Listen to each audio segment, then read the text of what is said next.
BRS MLA Harish పై మరోసారి తీవ్ర స్థాయిలో ఫైర్ అయ్యారు రాష్ట్ర మంత్రి కోమటిరెడ్డి వెంకటరెడ్డి. రుణమాఫీపై రాజీనామాతో మరోసారి హరీష్ డ్రామాలు ఆడుతున్నారని విమర్శించారు. ఆగస్టు 15లోగా రుణమాఫీ చేస్తామని చెప్పారు.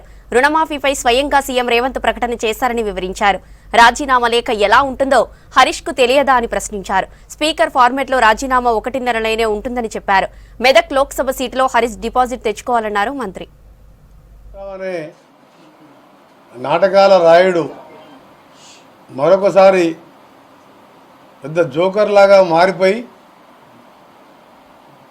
ఆయన ఏదో నిజంగా రాజీనామా ప్రొఫార్మాలో తీసుకొచ్చి అమరవీర స్థూపం దగ్గరికి వస్తారని చెప్పి ప్రజలందరూ అనుకునేమో కానీ మేము నమ్మలేదు. ఎందుకంటే అది మోసాలకే మారు పేరు హరీష్ రావు.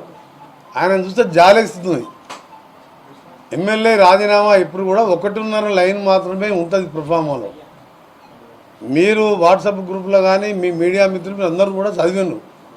దాన్ని మీరు అందరూ కూడా తెలంగాణ ప్రజలందరూ కూడా తెలంగాణలో ఉన్న దేశ విదేశం అందరికి పంపి వీడు మళ్ళా ఒక జోకరు మరొకసారి మోసం చేసిండు అని చెప్పి చెప్పాలని మీకు కూడా విజ్ఞప్తి చేస్తూ ఆయనని హరీష్ రావు అనాలన్నా అవులారావు అనాలన్నా అర్థమవుతలేదు.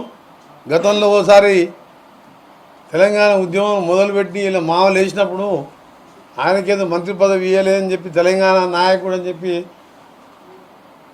పెట్రోల్ పోసుకొని అటు ఇటు చూస్తే 100,000 మంది ఉంటే 100 దగ్గర అగ్గిపెట్ట లేనట్టు అమాయకులను చంపిన మోసగాడు హరీష్ రావు.